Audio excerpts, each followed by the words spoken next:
नमस्कार दोस्तों, स्वागत है आपका आपके अपने YouTube चैनल पर। दोस्तों, आज की इस वीडियो में आज हम बात करने वाले हैं होली के बारे में। रंगों वाली होली और होली का दहन कब है, यानी कि छोटी होली और बड़ी होली जिसे हम धुलंडी भी कहते हैं, कब है, आज की इस वीडियो में हम देखेंगे। इससे पहले अगर आप लोग इस चैनल पर नए हैं, अभी तक भी आप लोगों ने इस चैनल को सब्सक्राइब नहीं किया है, तो चैनल को सब्सक्राइब करें, साथ ही बेल आइकन को प्रेस कर लीजिए ताकि जैसे ही वीडियो अपलोड की जाती है, उसकी नोटिफिकेशन आप सभी लोगों को मिल सके। होली किस दिन है, मुहूर्त क्या रहेगा और जो हम होलिका दहन करते हैं, उससे क्या पता चलता है, उसका क्या सिग्निफिकेंस है, क्या महत्व है, कैसे होली का पूजन किया जाता है, कितने दिनों तक होली मनाई जाती है, आज की इस वीडियो में संपूर्ण जानकारी हम आपको देने वाले हैं। इसलिए वीडियो को अंत तक ज़रूर देखें और अपने दोस्तों के साथ भी शेयर करें। रंगों का त्योहार यानी कि होली पूरे देश भर में धूमधाम से मनाई जाती है। हिंदू कैलेंडर के अनुसार 12वें माह फाल्गुन में मनाई जाती है, जबकि अंग्रेजी कैलेंडर के अनुसार यह तीसरे महीने यानी कि मार्च में मनाई जाती है। होली और दिवाली हिंदुओं के दो प्रमुख त्योहार हैं। होली से एक दिन पूर्व रात्रि में होली का दहन होता है और अगले दिन रंगों की होली खेलते हैं। पंचांग के अनुसार फाल्गुन मास के शुक्ल पक्ष की पूर्णिमा तिथि को प्रदोष मुहूर्त में होली का दहन होता है। इस दिन से ही होली का प्रारंभ माना जाता है। होली का त्योहार 2 दिन का होता है। एक दिन होलिका दहन जिस दिन को हम होली कहते हैं और दूसरे दिन रंगों वाली होली यानी दुल्हंडी मनाते हैं। हालांकि बरसाने की होली फाल्गुन मास की शुक्ल पक्ष की नवमी तिथि को मनाई जाती है और इस दिन होली के लिए देश भर से ही नहीं, दुनिया भर से लोग मथुरा और वृंदावन पहुंचते हैं। तो लगभग सारे भारत में होली 2 दिन तो कम से कम मनाई जाती है। पहले दिन को छोटी होली कहते हैं या होलिका दहन। इस दिन होलिका की मृत्यु हुई थी। ये तब होती है जब होलिका दहन की धार्मिक रस्म पूरी की जाती है, होलिका पूजा किया जाता है। दूसरे दिन को धुलंडी यानी रंगों का त्योहार कहते हैं, रंग वाली होली कहते हैं, जब रंगों का खेल शुरू होता है। तो भारत के कुछ भागों में इस त्योहार को 2 दिन से ज्यादा भी मनाया जाता है। 2022 में होली कब है देख लेते हैं। तो 18 और 17 मार्च को है, यानी कि चतुर्दशी और पूर्णिमा को होगी। तो 17 मार्च को पूर्ण रूप से चांदनी रात है, जब लगभग सभी धार्मिक रस्मों रिवाज होंगे, जैसे कि होलिका दहन, आग लगाने की रस्म, यानी कि जिस दिन होली पूजी जाती है छोटी होली, वो आपकी 17 मार्च को है, जबकि रंगों की होली यानी कि धुलंडी 18 मार्च को होगी, जिसे मनाने के लिए पूरा देश सड़कों पर उतर आता है, रंगों से खेलते हैं। और पूर्णिमा तिथि जो होगी वो पूरी चांदनी रात का समय होगा। 17 मार्च को 1:25 से 18 मार्च 12:45 तक रहेगी पूर्णिमा तिथि।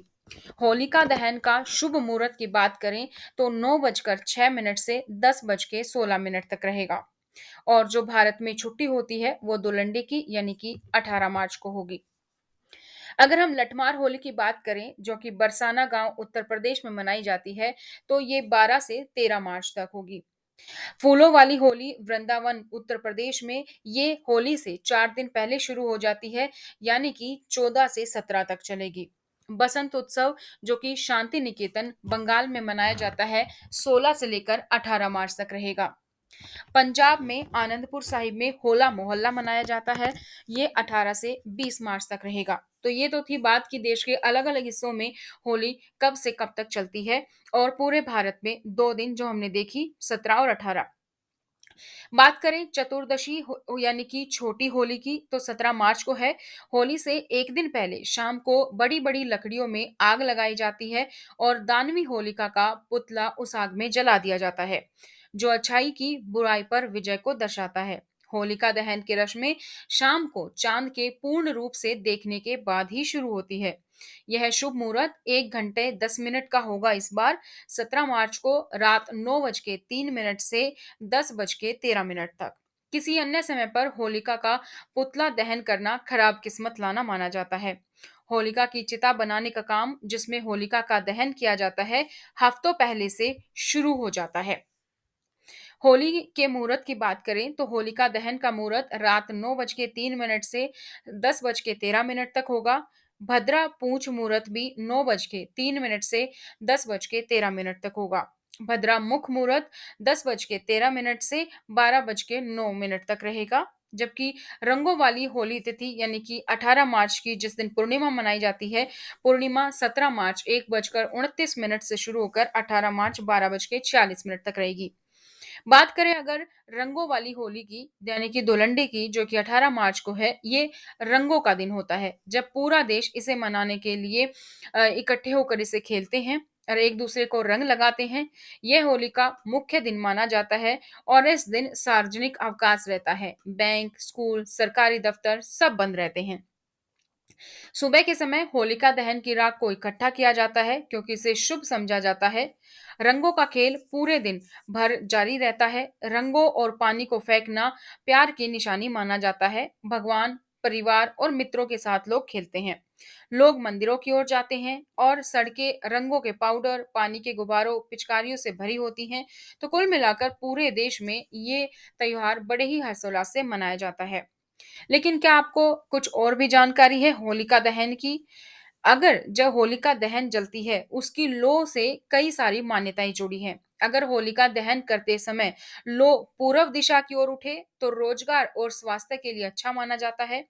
होलिका दहन अगर पश्चिमी दिशा में उठे, तो आर्थिक स्थिति में सुधार आने वाला होता है, उसके लिए अच्छा माना जाता है। उत्तर की दिशा की ओर उठे, तो सुख शांति बनी रहेगी और कोई चीज का टेंशन उतना नहीं रहता है। लेकिन अगर दक्षिण की ओर उठे तो ये अच्छा नहीं माना जाता है, ये हानि की तरफ इशारा करता है। होली से पहले ही आखिर हम क्यों मनाते हैं होलिका दहन? तो होली से पहले होलिका दहन किस लिए मनाया जाता है? क्योंकि धार्मिक महत्व है, बुराई पर अच्छाई का प्रतीक का संकेत। पुत्र प्रहलाद आस्था भगवान विष्णु जो है प्रहलाद की जान बचाई थी भगवान विष्णु ने। उसकी जगह होलिका को उस आग में जला दिया गया था जिसमें कि होलिका विष्णु को जलाने के लिए बैठी थी। तो होली का ये त्योहार होलिका दहन के नाम से इसीलिए जाना जाता है और बुराई पर अच्छाई की जीत का प्रतीक माना जाता है। तो धार्मिक मान्यताओं और हिंदू परंपरा के अनुसार अगर पौराणिक कथाओं की माने तो द्वापर युग में राक्षस राज थे हिरण्यकश्यप, जो कि घोर नास्तिक वाले राजा थे। वे अपने राज्य में अपना हुकूमत चलाते थे। उनके प्रजा ईश्वर का गुणगान नहीं कर सकते थे। यदि कोई भगवान का नाम उच्चारण करता तो उसे मृत्युदंड दिया जाता था। प्रजा की तो बात दूर है, हिरण्यकश्यप ने अपने पुत्र प्रहलाद को भी नहीं छोड़ा, क्योंकि भक्त प्रहलाद भगवान हरि का परम भक्त था। भक्त प्रहलाद को कई तरीके की यातनाएं उनके पिता के द्वारा दी जाती हैं। वे भगवान का नाम का गुणगान करना छोड़ दें इसीलिए, परंतु भक्त प्रहलाद ने हरि का गुणगान करना नहीं छोड़ा। हिरण्यकश्यप को यह बात रास नहीं आई और उन्होंने उन्हें मृत्युदंड देने का निश्चय किया। हिरणाक्ष और हिरण्यकश्यप की बहन, जिसका नाम होलिका थी, उसको ब्रह्मा द्वारा वरदान प्राप्त था कि वह आग में नहीं जल सकती। होलिका द्वारा तपस्या कर ब्रह्मा ने यह वर मांगी थी कि वह आग में कभी ना जल सके। और ये आखिरी कदम तब उठाया गया जब हिरण्यकश्यप ने जो हिरण्यकश्यप है उसको हिरण्यकश्यप ने भक्त प्रहलाद को जब कई बार मारने की कोशिश की और उनको कुछ नहीं हुआ, उसके बाद ये आखिरी कदम उठाया गया। हिरण्यकश्यप ने अपनी बहन होलिका को याद किया और कहा कि अपनी गोद में प्रहलाद को बिठाकर चिता में आग जलाया जाए, जिससे होलिका बच जाएगी और प्रहलाद जलकर भस्म हो जाएंगे। परंतु ऐसा नहीं हुआ। पौराणिक कथाओं में यह वर्णन है कि हरि का गुणगान करने वाले व्यक्ति को किसी प्रकार की क्षति नहीं होती थी और चिता में होलिका द्वारा भक्त प्रहलाद को गोद में बिठाकर चिता जलाया गया, परंतु उस वक्त ब्रह्मा का वरदान भी फेल हो गया और हरि भक्त प्रहलाद को कुछ नहीं हुआ। होलिका चिता में जलकर भस्म हो गई। तो तभी से लोग भक्त प्रहलाद की सत्य निष्ठा, हरि भक्तों की आस्था और विश्वास में होलिका दहन का कार्य आज भी करते हैं, जिसे हम छोटी होली कहते हैं। ये थे दोस्तों आप लोग के लिए होली के बारे में सारी जानकारी। रंगों वाली होली और होलिका दहन कब है, इस वीडियो में हमने जाना। साथ ही हमने जाना कि मुहूर्त कब है और होलिका क्यों मनाते हैं, क्या महत्व है इसका और साथ ही जो होलिका की लौ होती है, उससे हमें क्या पता चलता है, उसका क्या महत्व है। तो आज की इस वीडियो में इतना ही, फिर मिलेंगे इसी तरीके की और नई जानकारियों के साथ। अगर आप भी भारतीय संस्कृति से जुड़ी इसी तरीके से हर व्रत, तीज, त्योहार से जुड़ी जानकारी चाहते हैं, तो चैनल को सब्सक्राइब करके घंटी के निशान पर ज़रूर क्लिक करें ताकि जैसे ही वीडियो अपलोड हो उसकी नोटिफ़िकेशन आप लोग को मिल जाए। साथ ही वीडियो को लाइक और शेयर भी करें। फिर मिलते हैं नई जानकारी के साथ, तब तक जय श्री कृष्ण।